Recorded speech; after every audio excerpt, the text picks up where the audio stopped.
Moi, tout ce qui est autorité et travailler pour quelqu'un, ça me fait pas trop vibrer. Quand tu es salarié, tu as ton salaire à la fin du mois qui tombe, tu te poses pas trop de questions. On a beaucoup de gens, notamment des ingénieurs, qui veulent faire et travailler de leurs mains.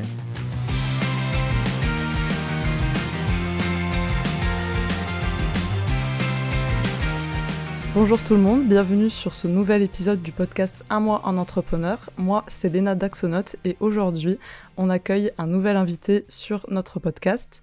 Pour rappel, ce podcast a pour but de promouvoir la parole des vrais entrepreneurs, donc notamment les dirigeants de TPE. Aujourd'hui, on a Nicolas Dasque avec nous qui a une société qui s'appelle Bepo Menuiserie et il va nous en dire plus sur son parcours et les obstacles qu'il a pu rencontrer, autant ses réussites que ses échecs. Le but, c'est de parler librement de son parcours entrepreneurial et qu'il puisse nous en dire plus et qu'il puisse inspirer nos auditeurs. Salut Nicolas, comment ça va ? Bonjour, ça va bien ? Merci beaucoup d'être là, d'être avec nous pour ce podcast Un mois d'entrepreneur. Si ça te va, on va commencer avec quelques questions sur ton parcours, tes inspirations, et après, au fil de l'échange, on voit qu'est-ce que tu peux nous partager ou quoi. Pas de problème. Alors moi, je voulais savoir déjà comment tu as commencé ton parcours entrepreneurial, par quoi tu as commencé, qu'est-ce qui t'a lancé vers Bepo Menuiserie ? Alors, il y a beaucoup de choses et c'est surtout un concours de circonstances en fait. Donc je vais peut-être te raconter un peu mon parcours pro.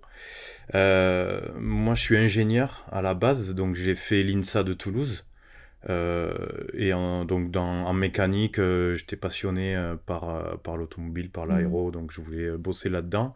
Et en fait, finalement, à la fin de mes 5 ans d'école d'ingé, j'ai fait un master en ingénierie commerciale pour finalement pas faire de technique, mais faire du commerce. Parce que je me voyais plus en fait dans la relation avec les gens et c'est ce qui me boostait d'aller voir les gens, de parler avec les gens, etc. J'ai fini mes études, j'ai été ingénieur commercial, donc j'ai bossé beaucoup dans l'aéronautique, entre Toulouse et Paris, et après, j'étais dans une société qui faisait de l'électronique à Paris. Je suis redescendu à Toulouse, et où je suis resté 1 an et demi dans la même société, et après, j'avais fait le tour, je pense.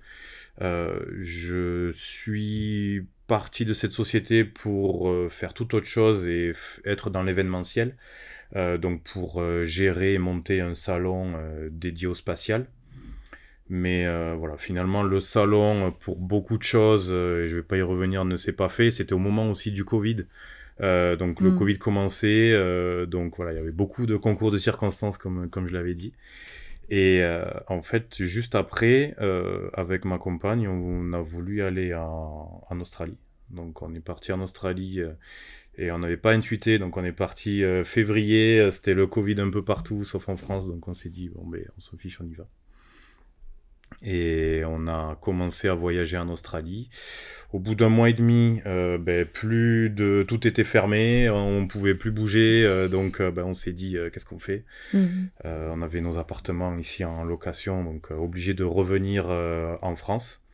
Donc c'était aussi un périple, dernier avion, on a loué une voiture. On était sur la route comme dans le film là, avec Eric et Ramsey, là, c'est seul tout. Oui. Il y avait que nous. Donc on est revenu sur Toulouse en voiture, confinement, et finalement le Covid, ça a fermé et ça a ouvert des portes. Nous, ça nous a ouvert des portes.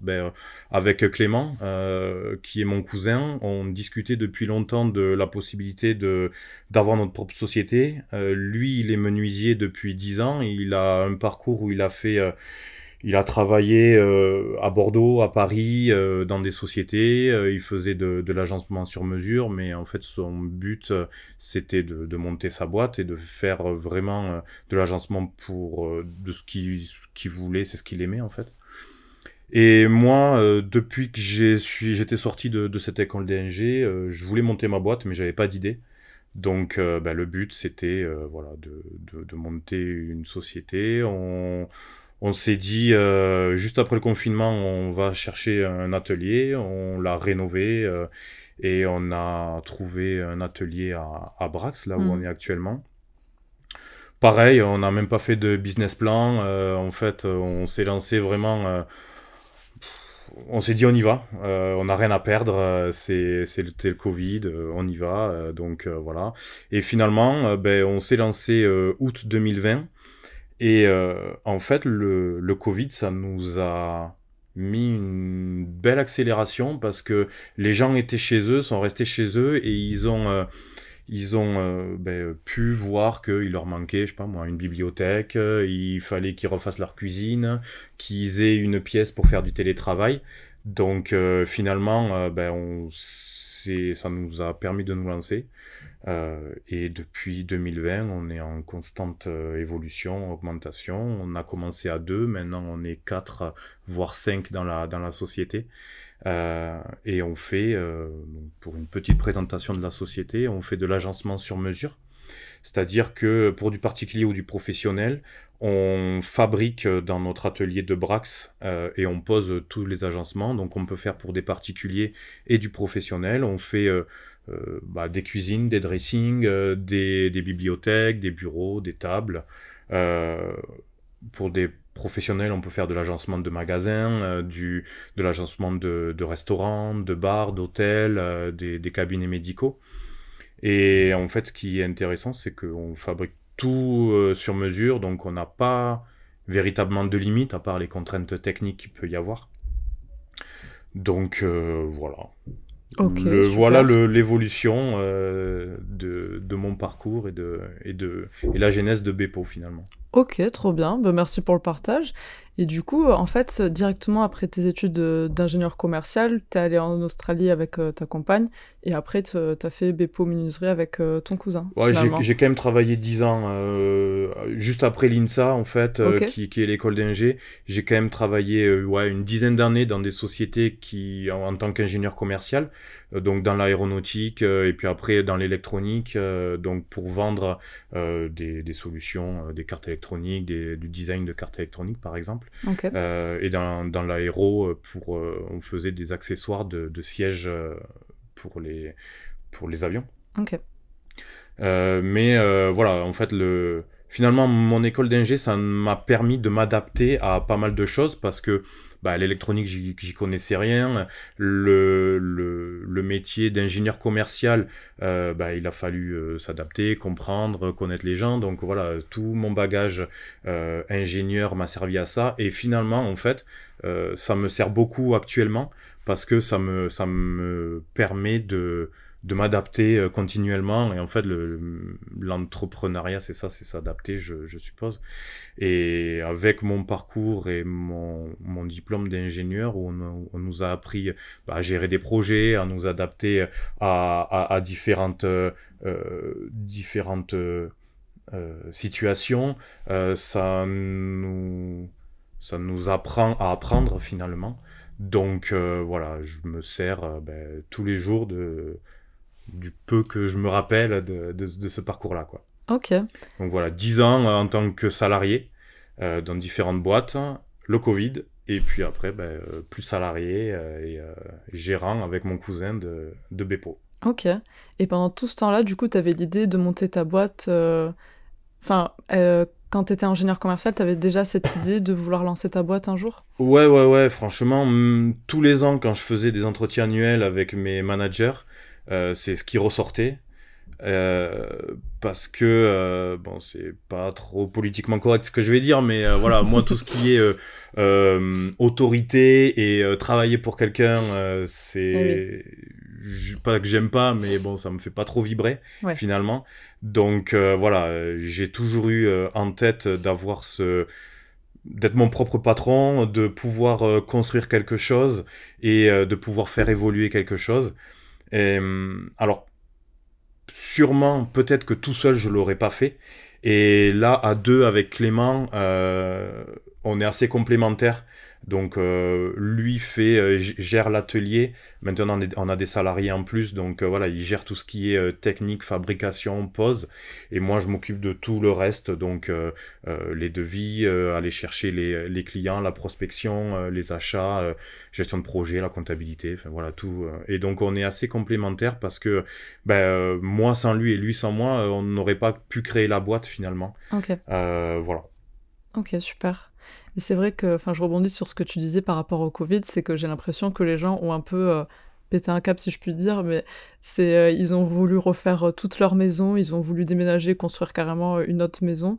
Et après, enfin, il y a eu plein de personnes aussi qui, bah, par exemple, étaient comme toi, salariés, et qui ont voulu après bah, devenir entrepreneurs et monter leur propre boîte.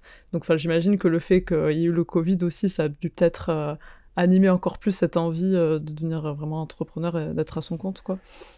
Ouais, alors en fait, on en discutait un peu avant, et quand je suis parti en Australie, moi je voulais bosser. Bah, ouais, on a commencé par voyager, mais le but c'était de rester là-bas pour travailler. Ok. Et je me renseignais pour être dans la construction, parce qu'en fait, pour la petite histoire, notre grand-père maternel, lui, sa passion c'était le bois. Donc on a baigné dedans depuis qu'on est petit finalement, et Clément, voilà, il s'est lancé là-dedans. Donc c'est aussi une histoire familiale, et voilà, la passion elle date pas d'hier, donc ça remonte à plusieurs générations. Et moi personnellement, mon père il a toujours bricolé, moi j'ai toujours bricolé avec mon père, donc voilà, ça remonte aussi, donc on avait cet appétit pour travailler de nos mains finalement.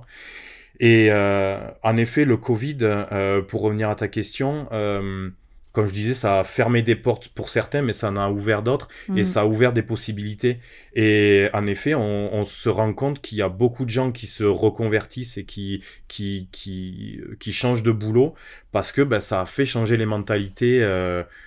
En bien, je pense. Alors, ça dépend des cas, mais nous, on a beaucoup de demandes d'apprentis ou de gens qui veulent venir bosser chez nous, parce que bah, ils avaient des métiers pour lesquels ils se reconnaissaient pas finalement, et ils veulent bah, se recentrer sur des travaux un peu plus manuels. Donc, on a beaucoup de gens, notamment des ingénieurs, qui veulent faire et travailler de leurs mains. Voilà, donc ça, c'est quand même intéressant, parce qu'au moins, le bagage, il est différent, et ils ont connu autre chose. Là, actuellement, on a un apprenti, Paul. Il a travaillé 10 ans, il a fait l'INSA aussi comme moi. Il a travaillé 10 ans dans la course automobile, mais passionné de menuiserie. Et voilà, vers 30 ans, je pense, on se pose des questions. Et lui, bah, c'est ça. Là, il nous a rejoints depuis septembre. Et en fait, il est trop fort. Bon, il est passionné, donc ça aide, mais aussi, voilà, il a travaillé en tant qu'ingénieur, donc ça l'a aussi aidé. Et voilà, enfin, je trouve que euh, d'avoir plusieurs bagages, ça nous ouvre beaucoup plus de portes, quoi. Ouais, c'est ça. Puis je me dis aussi, maintenant, les gens, peut-être qu'ils étaient, tu vois, bah, dans leur bureau, je sais pas, par exemple, il y avait un banquier ou quoi, et maintenant, il fait ce qu'il aime, plus le travail manuel. Donc je me dis, le fait que maintenant les gens fassent vraiment ce qu'ils aiment, ça doit encore plus les passionner. Ouais, c'est ça. Et bah, nous, en fait, ce qu'on fait tous les jours, on kiffe vraiment, c'est partir d'une feuille blanche et arriver à un projet fini, et voir vraiment le dessin qu'on a fait, où on travaille beaucoup avec des archis, et elles aussi, les dessins qu'ils font, les voir se concrétiser et se fabriquer, c'est génial. Et en effet, bah, les gens, voilà, ils étaient peut-être dans des travaux où ils étaient salariés, mais Mm. ils étaient peut-être pas passionnés, c'est un grand mot, mais c'était un métier alimentaire, on va dire. C'est ça. Et voilà, ouais, le Covid, ça a fait qu'ils se sont recentrés, ils ont réfléchi, parce qu'en fait, avant, c'était vraiment le speed, quoi. On travaillait, c'était le week-end, ça passait vite, et finalement, le Covid, on a pu se poser, chose qu'on fait très peu, Mm. réfléchir un peu à ce qu'on veut, ce qu'on aime, et ce qu'on veut pour le futur. Et voilà, ouais, il y a beaucoup de choses qui ont découlé de cette période-là, ouais. Mm.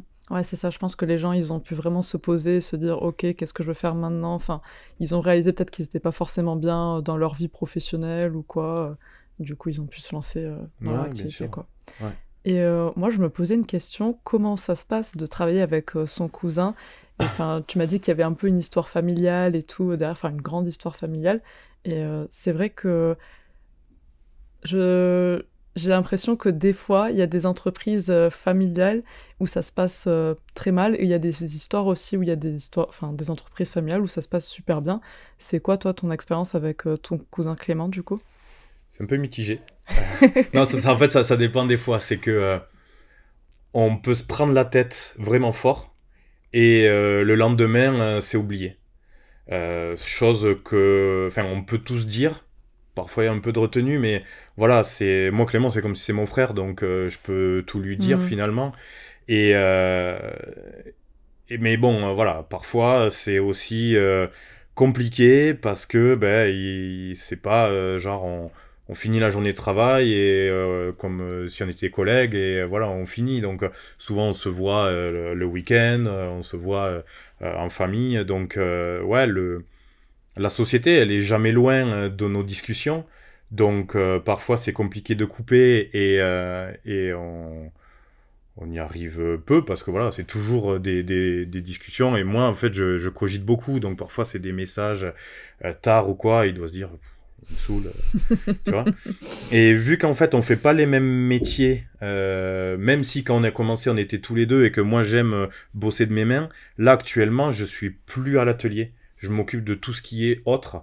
Et en fait, c'est des métiers tout à fait différents. Eux, à l'atelier, c'est vraiment la fabrication à partir de plans, réfléchir à tout ce qui est technique, comment ils vont poser, les agencements qu'ils fabriquent. Et moi, en fait, c'est... parfois, quand les particuliers viennent me voir, il faut que je fasse les plans. Donc, voilà, j'ai aussi appris à dessiner sur un logiciel, à avoir un peu à réfléchir comme un archi ou un designer, même si je le suis pas, mais voilà, je vais sur Pinterest, sur Insta, donc je dessine et je réfléchis et je pense à comment ils vont le fabriquer. Mais après, il y a tout ce qui vient à côté, c'est-à-dire les achats, essayer d'avoir de la rentabilité, parce qu'on est une société, donc il faut gagner de l'argent, l'objectif de chiffre d'affaires, aller voir les fournisseurs pour essayer de gagner et de gagner sur nos marges au niveau des achats, la gestion de projet aussi, le planning.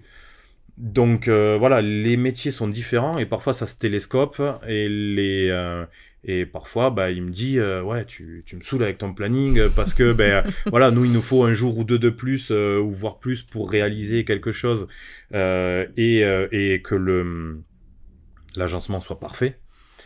Et moi, je suis plus dans le truc, ouais, mais bon, il faut livrer ça là, parce que le planning est fait comme ça, parce qu'on a cet objectif de faire tel chiffre d'affaires ce mois-ci. Donc, tu vois, il faut quand même toujours balancer. Et puis, nous, de toute façon, on livre pas une bibliothèque ou quoi si elle n'est pas, selon nous, parfaite. Et si pour nous, on se dit, ça, on l'installe chez nous, oui ou non. Si c'est non, on refait jusqu'à ce qu'elle soit parfaite.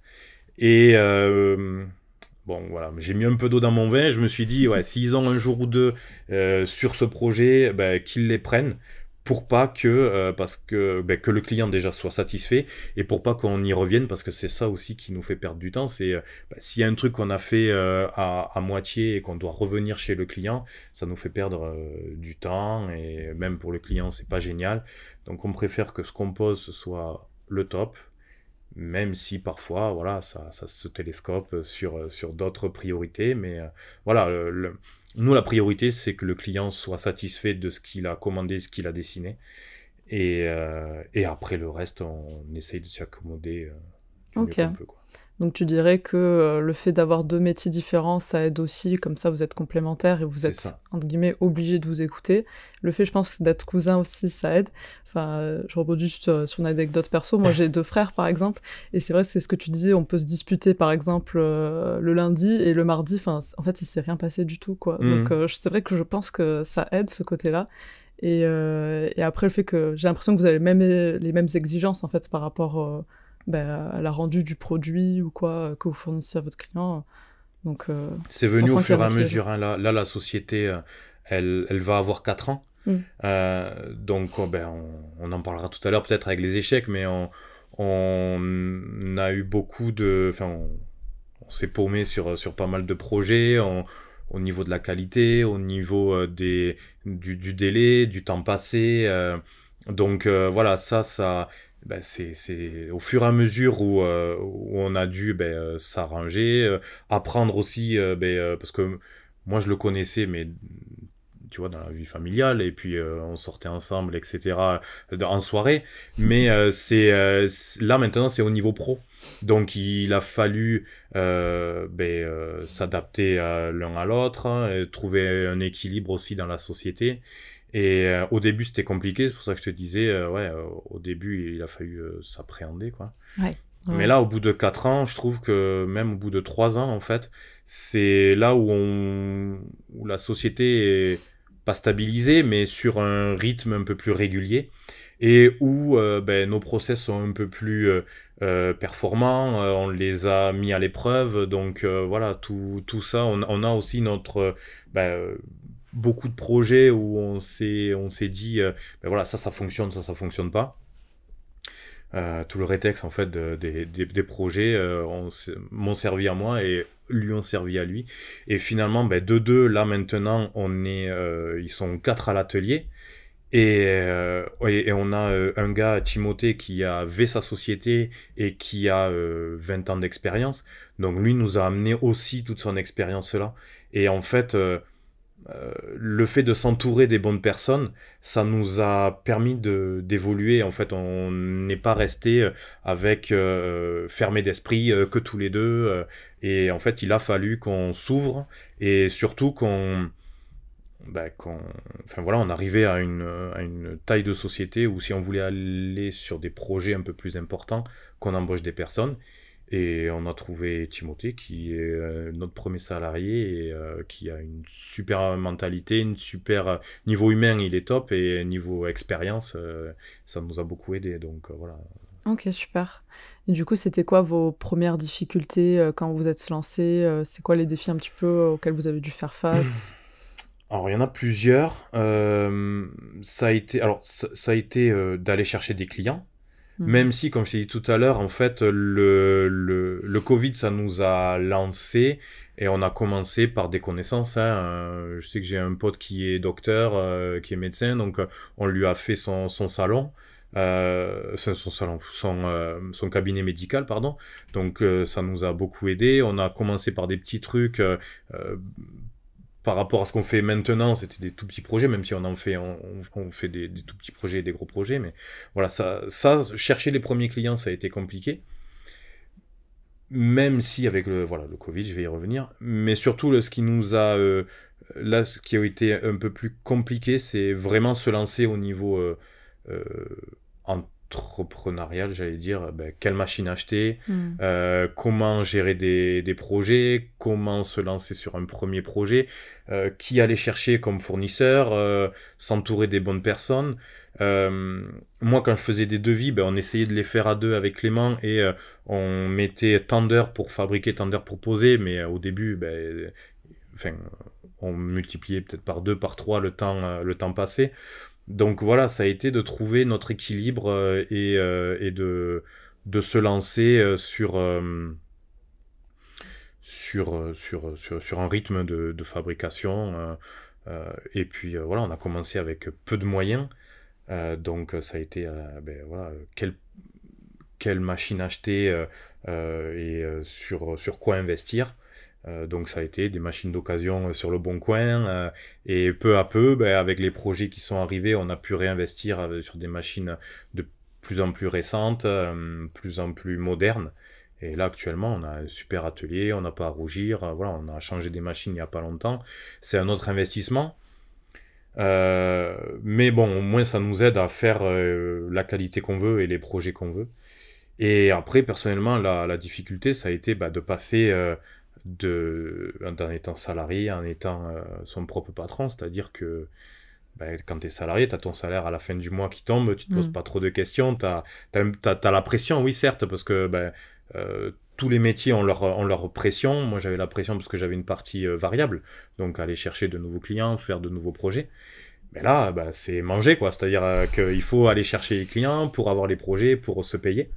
Donc tu dors moins bien, tu te poses beaucoup de questions. Moi je suis en plus de nature assez pessimiste, je veux dire, donc quand j'ai un échec je me remets beaucoup en question.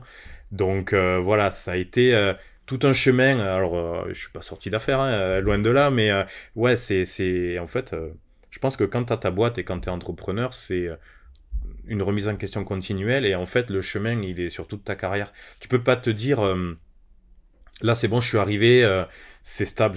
Pour moi, c'est le meilleur moyen de se casser la gueule, en fait, et que la société et que tout ce que tu as construit tombe, en fait. Et parce que, ben voilà, quand t'as 6 mois de projet devant toi, faut pas s'asseoir et se dire, bon, ben c'est bon, on est arrivé, on a les projets, on va souffler un peu. Il faudrait le faire parce que ce serait bon pour tout le monde. Mais au contraire, c'est dans ces moments-là où il faut aller rechercher des clients, rechercher des projets pour que voilà, que la société soit stable et pas en dents de scie. Donc voilà, si tu veux, la difficulté dans la société, ça a été de s'appréhender et de trouver notre équilibre en travaillant avec Clément. Et personnellement, c'est ça, c'est trouver le sommeil déjà, parce que c'est compliqué, parce qu'en fait tu cogites, la nuit c'est là où tu cogites le plus, et là où tu penses à ta journée, et où tu te dis, ah mais j'aurais dû faire ça, il faut que je fasse ça, j'ai ça à faire. Donc tout revient, et voilà, si je savais ça, peut-être que je l'aurais fait différemment ou je l'aurais pas fait, mais finalement maintenant je le sais, et j'ai envie de continuer, parce que comme je disais au début, moi je voulais monter ma boîte pour fabriquer quelque chose de mes mains et créer quelque chose de mes mains. Et Clément, c'est pareil en fait. C'est que nous, c'est notre boîte, c'est à nous. Quand on voit déjà le parcours qu'on a fait depuis 4 ans, et comme je te disais, pas de business plan, on s'est lancé un peu, allez on y va, c'est pas le bon moyen, hein, je vous le dis, de se faire ça, mais bon, on y est allé et voilà, au feeling. Et finalement, quand on voit où on en est, et on a encore des projets, on a beaucoup de réflexions sur la suite à mener et sur l'avenir, donc franchement c'est super excitant. Et puis bah voilà, tu peux mener ta journée comme tu le veux, faire tes rendez-vous comme tu l'entends. Donc moi de mon côté, et puis même les projets, voilà, on peut les mener comme on veut. C'est top. Donc ouais, il y a beaucoup de difficultés, mais qui sont quand même balancées avec les succès que tu peux avoir. Et quand tu as des difficultés, c'est dur, mais quand tu as un succès, ouais, tu peux te poser, tu te dis, bon voilà, on en a bavé pour en arriver là, mais finalement, ça valait le coup, quoi. Ok, trop bien. Je pense qu'il faut aussi, pardon, juste pour terminer, être bien entouré, parce que quand tu es tout seul, tu te poses beaucoup de questions. Et finalement, si tu n'as personne à qui parler, souvent tu te mines et tu perds peut-être la motivation. Et si tu es bien entouré avec ta famille, tes amis et les personnes qui t'entourent aussi au niveau pro. Hein, ton équipe, ouais. Ouais, c'est ça, les salariés, mais aussi, nous, on a une comptable qui est très bien au niveau conseil. C'est notre comptable qui nous a conseillé Axonote. Ok. Donc voilà, c'est tout cet écosystème finalement qui fait que tu peux être serein pour avancer en tant qu'entrepreneur et en ayant ta société, quoi. Ok, super. Et du coup, quand tu parlais de trouver tes premiers clients, ça a été surtout grâce à vos connaissances autour de vous, et après ça a été plus du bouche à oreille? C'est ça. Ouais. On a commencé par nos connaissances, sorte de réseau, petit réseau qu'on avait, voilà, les amis, la famille qui voulaient une table, une nouvelle cuisine, un nouveau truc. Et puis après le bouche à oreille, le fait que on a monté très vite un site internet, bon, que j'ai fait moi, que là maintenant on a refait un peu plus professionnel, notre page Insta, donc les réseaux sociaux. Et puis, on est dans un coin autour de Brax où il y a... c'est compliqué à dire, mais en fait, il y a peu de concurrence, j'allais dire. Peu de concurrence. Le métier manuel de menuisier, d'agenceur a été très décrié il y a quelques temps. Ça revient beaucoup à la mode, tout comme on parlait tout à l'heure. Mais il y a un manque, en fait, il y a du travail, mais il y a un manque de main-d'œuvre, on va dire, et de gens qualifiés. Ça vient de plus en plus, hein, avec les gens qui se reconvertissent, etc. Donc, finalement, dans le coin où on est, nous, ça nous a permis de nous lancer. Il y avait un besoin, finalement, qu'on est venu combler à notre petit niveau. Et puis, ouais, le bouche à oreille, c'est la meilleure pub de toute façon.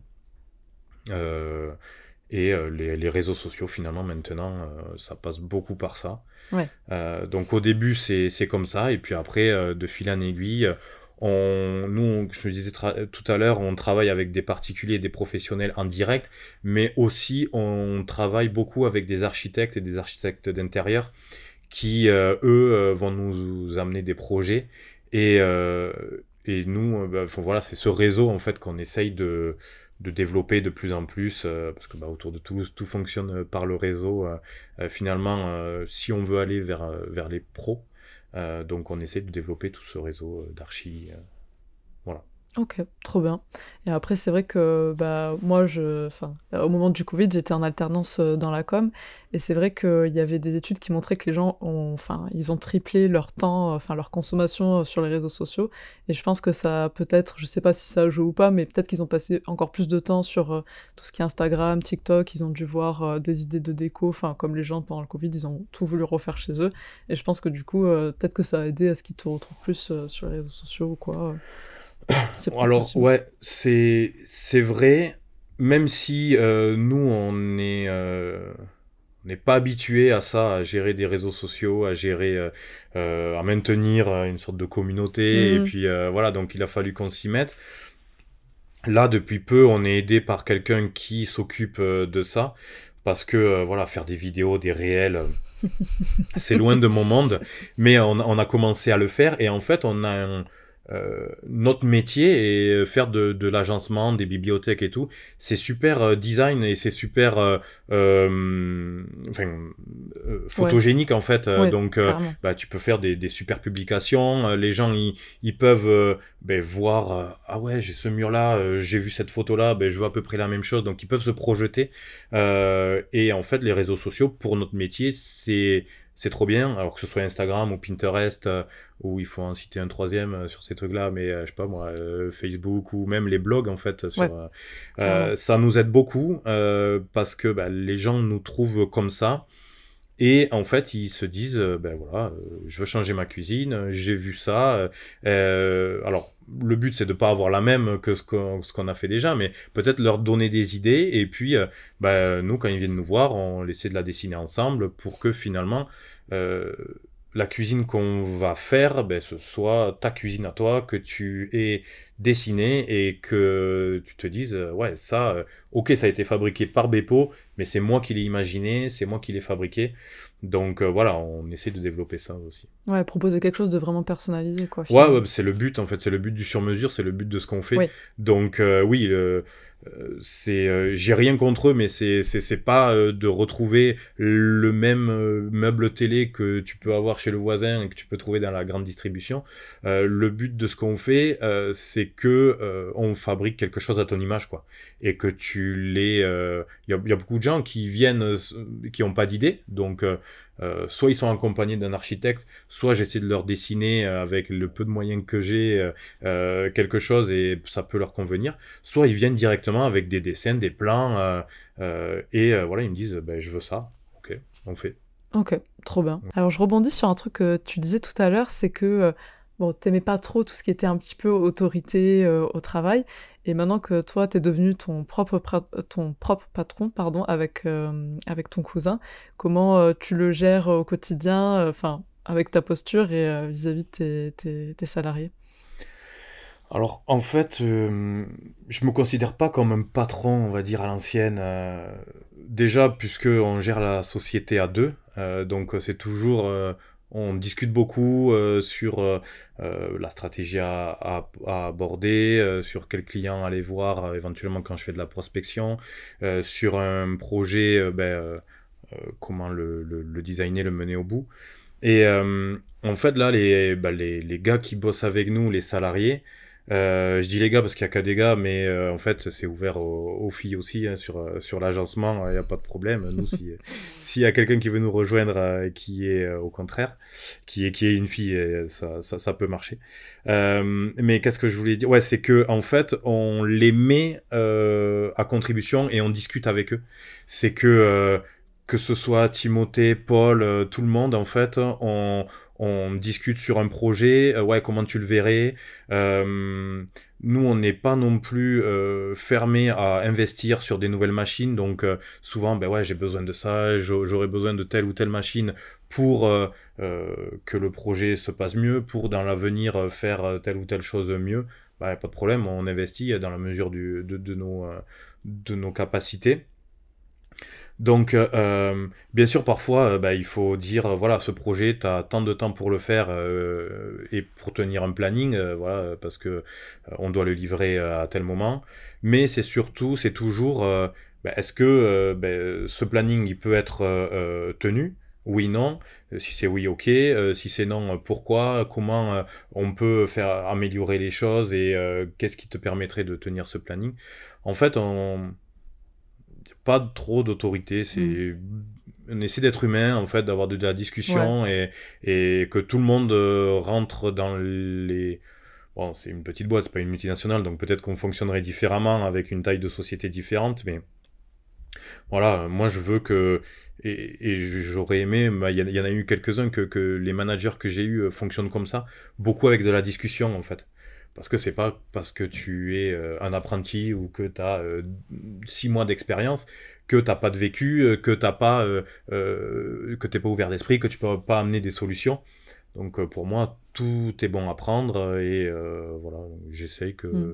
de discuter au C'est mieux. super de penser comme ça parce que c'est pas tous les employeurs qui ont cette façon de procéder. Enfin, par exemple, je sais que pour avoir terminé mes études il y a quelque temps maintenant, il y a beaucoup d'employeurs qui pensaient que c'était pas trop légitime, tu vois, le fait d'avoir juste un stage, 2 stages, même une alternance, donc c'est plutôt cool. Et en fait, bah, j'ai l'impression que finalement, il y a pas une sensation trop de hiérarchie, en fait, au sein de ton entreprise. J'ai l'impression que vous, ouais, vous avez l'air plus de discuter vraiment entre vous et qu'effectivement, après, oui, il faut prendre des décisions, il faut cadrer tout ça.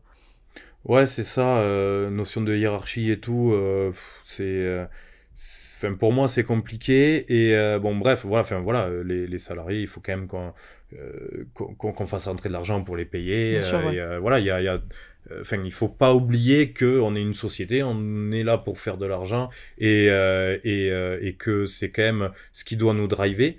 Mais finalement, aussi, il y a le fait de faire des projets qui nous plaisent, qui soient beaux, que tous les jours on travaille dans une bonne ambiance, que les projets qu'on livre, que les clients pardon, soient ravis de ce qu'on fait.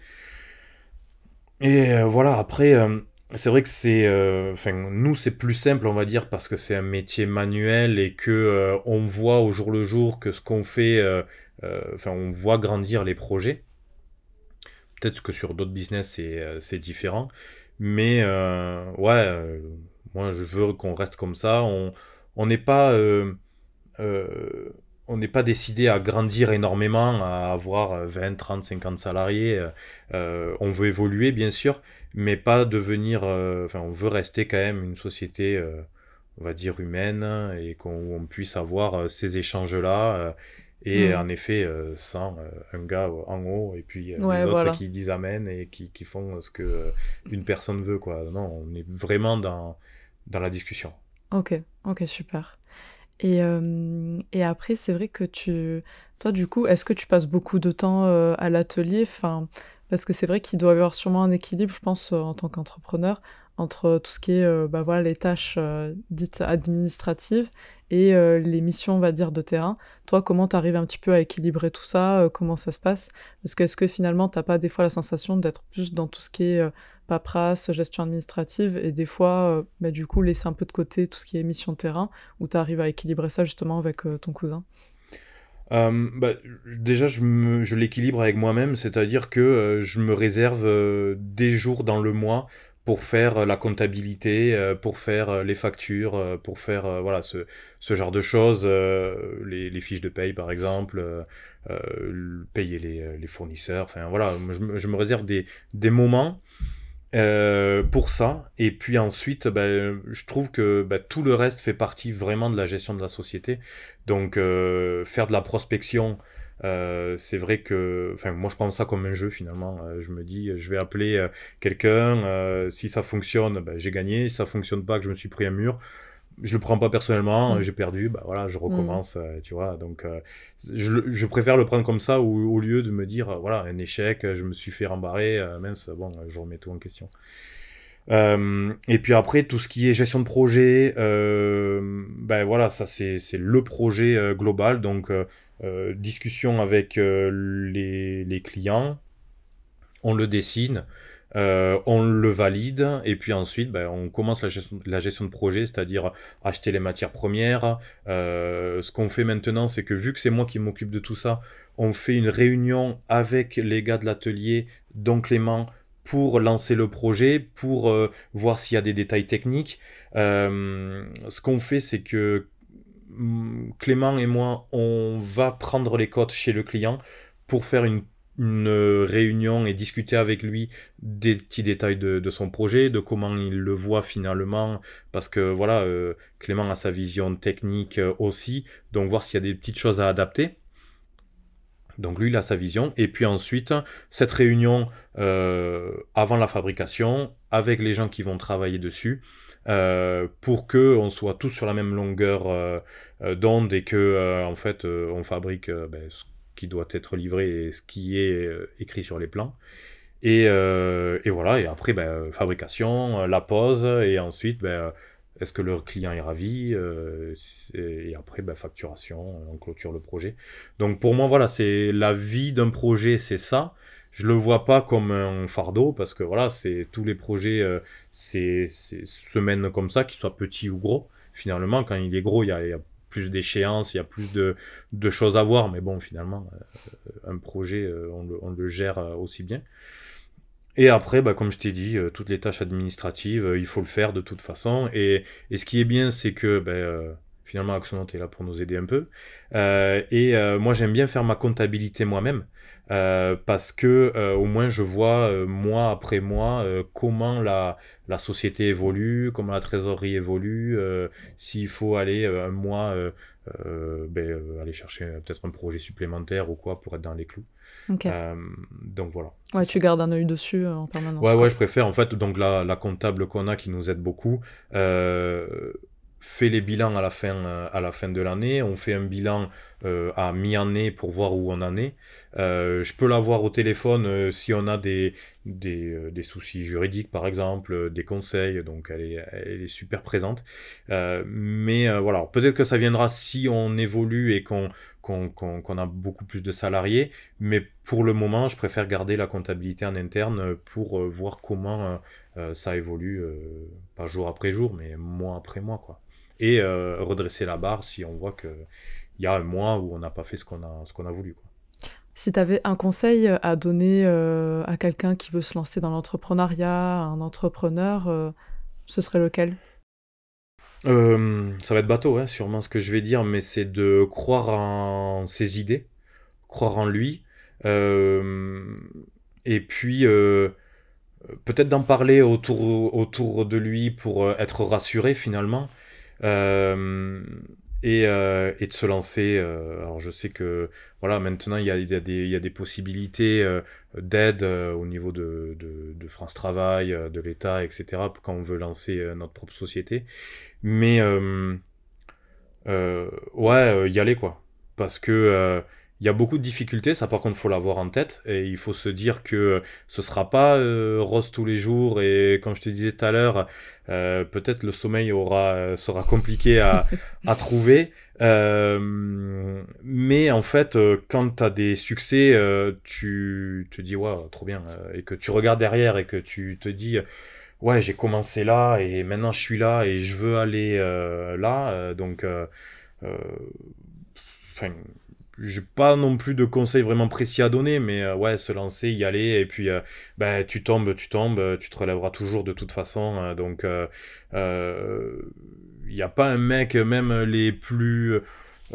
même ceux qui ont fait des multinationales ou des super succès, ils se sont trompés, ils se sont Bien sûr, ouais. cassé la figure, ils se sont toujours relevés. Et voilà, c'est toujours c'est croire en soi. Et se remettre en question beaucoup, vraiment, quand il y a un échec, ben, pas répéter la même erreur. Et voilà, quoi. Ok, super, trop beau. Tu vois, nous, dans notre avenir, on a commencé dans un tout petit local avec des machines, comme je te disais, achetées sur le Bon Coin. Là, actuellement, on a 2 ateliers avec des machines super modernes pour faire ce qu'on veut. Dans 3 ans, le but, c'est d'acheter notre terrain et de construire notre usine pour avoir nos propres locaux. Parce qu'en fait, dans un atelier de menuiserie, tu es toujours à l'étroit. Donc, le but, c'est de créer notre propre usine avec... alors ça, c'est dans ma tête, mais faire une sorte de tiers-lieu, pas que menuiserie, mais s'ouvrir à d'autres activités pour qu'il y ait une sorte d'écosystème un peu plus fort autour de nous. Faire une sorte de cantine avec des produits alentours. Enfin, tu vois, tu pars d'un premier projet, qui est la menuiserie et l'agencement. Et en fait, on a beaucoup d'idées de business autour, en discutant, avec des gens, en s'associant, etc. Donc, ouais, on a pas mal d'idées d'évolution, en gardant bien sûr le principal, ce sera Bepo Menuiserie, mais en créant d'autres choses autour. Donc voilà, c'est un... on pose les graines là et les premiers steps de ce qu'on veut faire, mais voilà, on en discute et on a beaucoup d'idées sur la suite. Donc c'est vraiment pas se donner de limites en fait, je dirais. Trop bien, super. Bah, en tout cas, on te souhaite que le meilleur et ça a l'air super. Enfin, moi, si plus tard j'ai une grande maison, je ferai appel à Bepo Menuiserie. Bah, ça a l'air cool. top. Ouais, et puis même, j'avais regardé aussi votre blog et les réseaux sociaux, quoi. C'est vrai que ça donne envie direct quand en fait on se projette beaucoup plus avec les photos. Et puis même, t'as mis en avant sur le blog un petit peu comment ça se passait, l'étape bah, quand on veut lancer le projet. Ouais. Jusqu'à la fin, en fait, le produit final. Et c'est vrai que ça donne vraiment envie, quoi, je trouve. Ouais, on a fait ça comme ça, bah, les gens n'ont pas de surprise. Et voilà, ils voient les différents steps du projet. Et au moins, bah, ils sont rassurés, quoi. Et en fait, ce qu'on fait aussi beaucoup, c'est qu'on les invite, que ce soit des clients ou des futurs clients ou des professionnels ou tout le monde, on les invite à venir dans notre atelier, à visiter nos installations, à rencontrer les équipes, à rencontrer, à voir les matériaux qu'on utilise, nos façons de travailler. Déjà pour montrer que tout est fait sur place en local et pour rassurer aussi les gens, voilà, qu'on est une équipe à leur service, à leur écoute. S'il y a on est des humains, on n'est pas des robots, donc peut-être qu'il peut y avoir des choses à régler quand le projet est terminé, il peut y avoir des choses c'est du sur-mesure, donc tout est différent. Donc voilà, il y a des petites difficultés parfois, mais on cherche toujours des solutions. Donc voilà, c'est pour rassurer que on est là, on est à côté. Si il faut qu'on revienne, on le fait. Je disais tout à l'heure, bon, il y a 80% de notre activité qui est sur Toulouse, mais on a fait aussi beaucoup de projets ailleurs, Paris, Bordeaux, Angoulême. Et voilà, même sur ces projets-là, s'il y a besoin qu'on y retourne, on y retournera. Donc voilà, on essaye d'être présent au mieux et disponible pour chacun de nos clients ou de nos futurs clients. Et d'ailleurs, ça me fait penser à quelque chose. J'ai vu qu'il y avait pas mal d'avis positifs sur la page Google de Bepo Menuiserie. Tu incites à chaque fois tes clients à laisser un avis, ou est-ce qu'ils le font d'eux-mêmes? S'ils le font d'eux-mêmes, c'est top. S'ils mettent 5 étoiles, c'est encore mieux. Ouais. Après, ouais, je leur dis, voilà, si vous avez apprécié notre façon de travailler, notre relation, et si, bien sûr, le projet vous plaît, qu'ils mettent un commentaire. Je le fais pas systématiquement parce que j'oublie. Tu vois, comme je te disais, les réseaux sociaux, c'est pas trop. Enfin, je suis pas trop encore habitué. Il faudrait que je m'y mette un peu plus. Voilà, c'est ça, c'est pas un réflexe. Mais tous les avis positifs, finalement, c'est du vrai. Hein, on va pas acheter des avis. Ouais. Et les gens, la plupart, ils l'ont fait spontanément. Donc ouais, c'est cool. Ouais. Et quand on a ça, c'est encore mieux. Là, ouais, c'est ça. Là, le dernier qu'on a eu, c'est une dame. On l'avait fait un claustrat en fait de séparation. Elle a été super contente, elle nous a envoyé un mail et même elle nous a mis un avis sans qu'on demande, et les gars qui ont travaillé dessus, ils sont super contents en fait. C'est que c'est là où tu vois, ça revient en fait tout ce qu'on se disait, c'est que tu t'es reconverti, tu fais un métier manuel, tu fais quelque chose d'une feuille blanche à un projet que tu as posé. Et le Graal, c'est le client qui est content, qui te dit je vais vous recommander, je ferai appel à vous de nouveau. Donc ça, c'est trop bien en fait, Cool. quand le projet il est comme ça. Et nous, tous les projets qu'on fait, c'est pour ça en fait. Ok, super. Merci beaucoup Nicolas. Est-ce que par hasard tu as quelque chose dont tu voulais parler aussi pour clôturer l'épisode, un dernier petit mot à dire ou quoi? Non, en tout cas, voilà, c'était la première fois que je faisais ça, donc ça m'a beaucoup plu. Ça a aussi permis de faire connaître notre société, je pense, donc ça, c'est aussi bien pour moi. Et puis, juste enfin, comme je dis tout à l'heure, c'est vraiment, si on veut se lancer dans une idée, dans un business, c'est croire en soi, pas se fixer de limites. Et si on a un échec, c'est compliqué, mais essayer de se relever et de continuer de l'avant. Je sais qu'autour de moi, il y a quelques personnes qui se lancent dans des sociétés et qui ont des petits échecs. Et voilà, le but, c'est aussi, comme je disais tout à l'heure, d'être bien entouré. Comme ça, on peut, enfin, moi, j'en discute avec eux, on peut en discuter et apprendre, et chacun apprendre de ses expériences. Donc vraiment croire en soi, croire en ses idées et y aller quoi. Ok, super. Merci beaucoup. Si vous avez des projets du coup de menuiserie ou d'ameublement d'intérieur, n'hésitez pas à contacter Nicolas. Comment on fait du coup pour te contacter si on a un projet? Sur notre site internet, bepomenuiserie.fr, sur notre Instagram, Bepo-Menuiserie, et puis après, si vous cherchez Bepo-Menuiserie sur Google, vous allez avoir accès à notre site. Il y a mon numéro, il y a mon mail, il y a une petite interface pour faire une demande, donc voilà.